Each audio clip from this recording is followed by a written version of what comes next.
Hello everyone, welcome back. I hope you are all doing well and enjoying Thanksgiving wherever you are viewing from. So I've thought for a long time about how I was going to do this video, and in fact I even started to make this video I think about a month after I finished the Camino, because I was going to leave some post-Camino thoughts and future plans. But halfway through making that video, I was kind of stuck, and I think I was still processing just what the whole experience meant to me. I'm very much a deep thinker and not a slow processor, but I don't know, I guess you could say I'm somebody who is philosophically minded, and I like to extrapolate maybe more meaning out of things sometimes than I should, but I knew I still had some kind of unwinding of what that whole experience meant for me. And I feel like I'm good now that I know exactly what the whole Camino experience meant to me, and is driving some thoughts about future plans related to the Camino. So first off, what are the biggest things I took away from the Camino? And honestly, the number one and two things are the people and the routine, or breaking of the routine. So the people, by far the best part. All the new friends I made, we still talk on WhatsApp, Instagram, and other places. And I've made new friends for life pretty much, which is fantastic. We still chat. Some of them are still traveling, which is amazing. I will say it seems like more of an American culture thing that we don't travel as much as other people from Europe and Australia. And it's addicting. It's addicting. So meeting the new friends is definitely, one of the best parts of the Camino. And the other part was changing a routine and getting out of the routine. I just turned 38 years old, and I'm at a point in my life, I've been doing my career for a decade. And the work I did before my career, I did for 15 years, where I taught swimming, martial arts, things like that, other odd jobs here or there, which I didn't really like. And when I finished graduate school, in that first 15 years of work, I spent, I want to say, like 3 months in South America. Amazing experience. And I remember before I left, my Kung Fu master, yes, I have one of those, he told me that the brain needs about 6 weeks away from work, routine, and everything to decompress, hit the reset button. And I've read, because I do studies or I read, things related to psychology, neuroscience. I've read a lot of research to support that. About a month to 6 weeks, and boy, was he right. Around that time when I was traveling in South America, there was the emotional experience, about 2 to 4 weeks where you're just missing everyone, everything. But then around that time is when you start to let go and embrace your new life, and it is amazing. And I can tell you, when you spend that much time away, for myself, I start to understand why people in other forms of life, or in other ways of life, in other countries that live differently, that move their bodies more, other people don't experience mental health problems as much. I think our society and our routines kind of enhance our mental health concerns. And that's something I've noticed before and since being back. That sometimes after I got back from the Camino, sometimes I was just sitting around and it's like, now what? What's my next goal? It's nice to have a goal to strive for, And yet it's the journey towards the goal that becomes the most meaningful part of that experience. And so I've been thinking a lot about what that next goal should be. And I'll get to that. But after my South America experience, I've been working in my career at a few different places that I got via my master's, and I'm hitting that close to that 10-year mark where I'm just feeling like I'm spinning my wheels, and I'm in a type of career where there really isn't what would you call it, like ascending the ladder like some other type of positions, in business and things like that. Like when you have my job with my degree, my credentials, pretty much get what you get, and your pay goes up with the the standard cost of living and all that. But the pay is good enough for me, and I love what I do, love the people I work with, all that stuff. But I'm hitting the spinning my wheels part, and I was just feeling kind of stuck. And so doing the Camino, breaking that routine, came at, I think, the perfect part of my life before who knows what sort of big changes might come in the next parts of my life. And so even though the Camino was very different from other travels I've done to places that are geologically beautiful, Iceland, or historically beautiful, Machu Picchu, wherever, the Camino was a different kind of beauty. It had the historical beauty, and it had the beauty of spiritualism. And if you watch my videos, the way I deconstructed spiritualism for myself is our relationship with others. Not religion, but per se. I mean, maybe religion helps you be spiritual. For me, it kind of has done the opposite in my life. So, I'm just watching the time here. So, that was a nice part of that whole experience, and I get it. I get why people do the Camino multiple times. And so very quickly, now we're on to the goals part, very quickly I got to thinking, what's the next travel I can do like this, because it was about 8 years since I did the South America trip, and I don't want to wait as long to do the next 1 month to 2 month trip, something in there.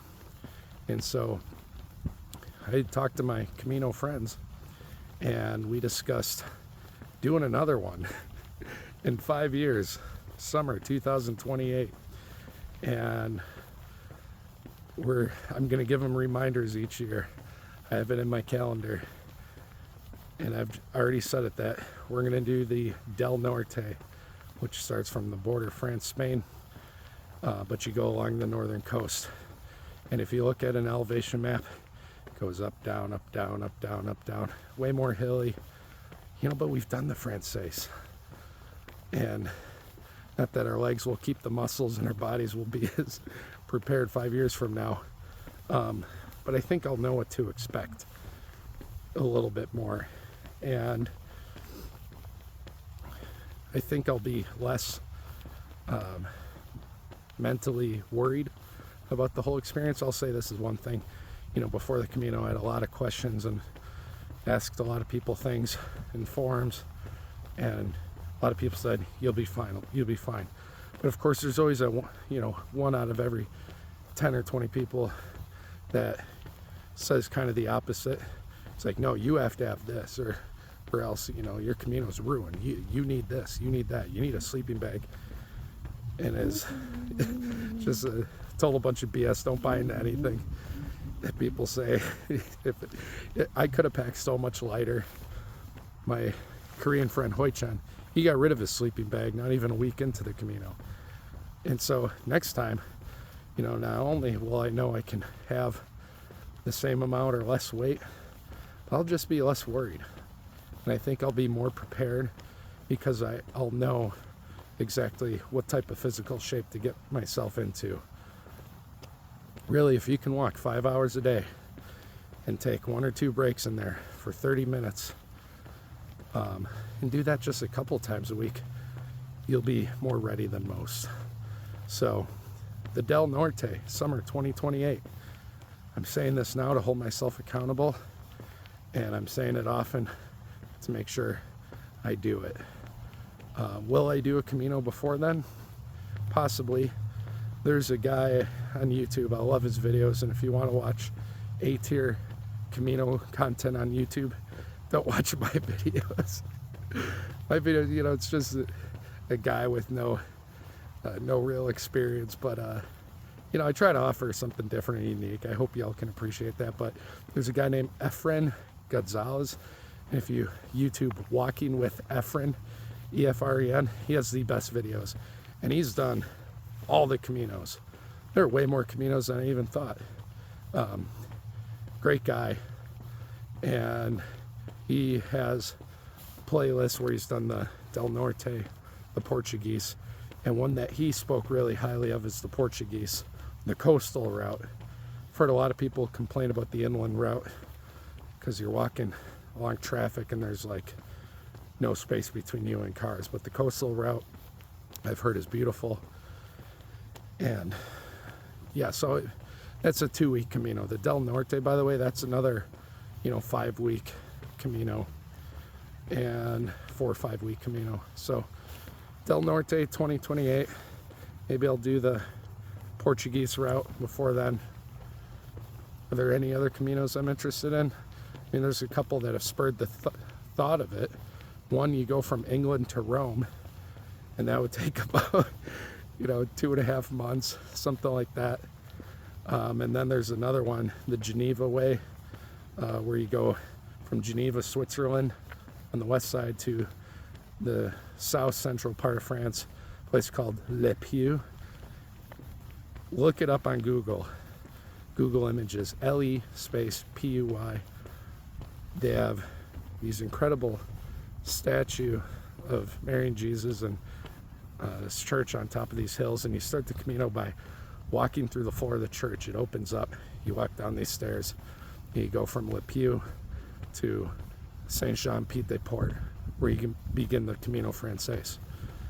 And right before you end that one, there's actually a monument with like 5 arrows pointing out of it of different Camino paths, which is pretty cool. So, you know, am I hooked? I would say yeah. It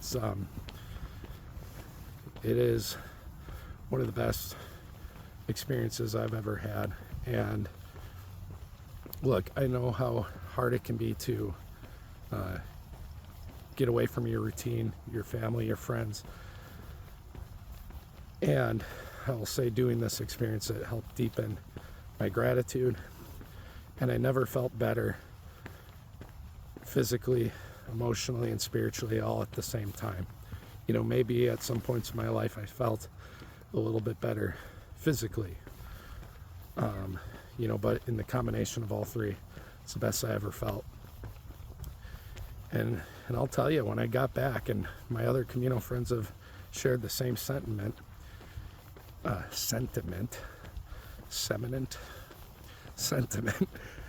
Camino friends have shared the same thing, that, you know, there's kind of like this lull, this feeling of like, what now?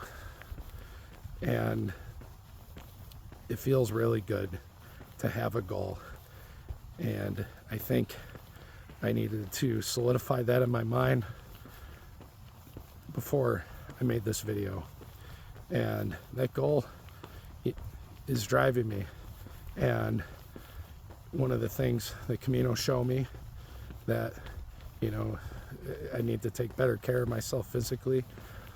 That wasn't a problem for most of my life, but after COVID, and when I hurt my spine and probably broke some bones in my tailbone area from a skydiving accident, if you can believe that, bad landing, really bad landing, I gained a bit of weight. It was a battle trying to get back into shape. Everything hurt. It was like multiple years to get back to it. In the Camino, I battled some of those pains, but I feel like I got through it more than ever before. And then I'm finally back mentally to do the physical stuff. I have that drive inside me again that I had lost for a couple of years there since the injury. You know, COVID lockdown times and having an injury, like I saw that drive for a bit, but it slowly kind of seeped out of my mind and my body. And you know, but sometimes I go to the gym and I just tell myself, this is day one of starting all over. And I'd say that a lot.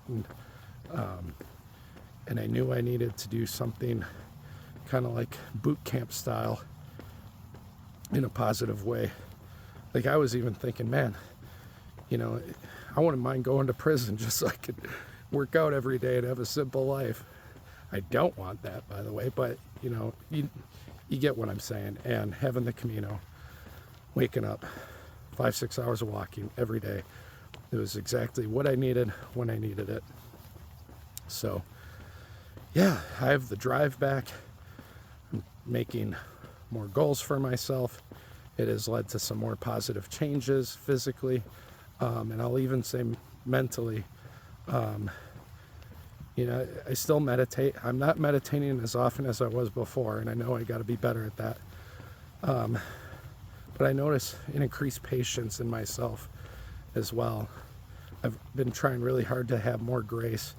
And Francesco, the awesome guy in the Camino, this dude, he like lives out of a boat shack or something.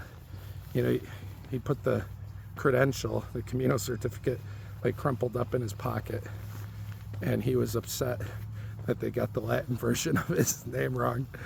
But Francesco, great guy. One thing he told me that really stuck with me is that at the albergues or the hostels, you know, if there's someone bothering him, that he challenges himself to see God in everyone. And I'm not really a religious person, spiritual, but even being spiritual, you know, I knew that was true for me, and as something that I needed to practice and work on, having more grace, if you will. And I've been working hard at that, and after doing the Camino, I've found that to be easier. And so at my job and helping others, I've noticed I have an increased sense of grace and patience for others, and I don't need to meditate every morning to get myself into that place. Not that I should stop meditating, but before, man, if I didn't, meditation became kind of like a cup of coffee for me, that if I didn't do it in the morning, you know, odds are, you know, 50-50 chance my day would be good or bad. And now things can be difficult, but I just handle it better. And so, I don't know, it changed something inside me a little bit, and it's pretty awesome. It's something I'm, you know, it's one thing I did not expect to come out of this whole experience. So anyways, that's where I'm at today. I might post some more videos in the future, just of me doing random hikes.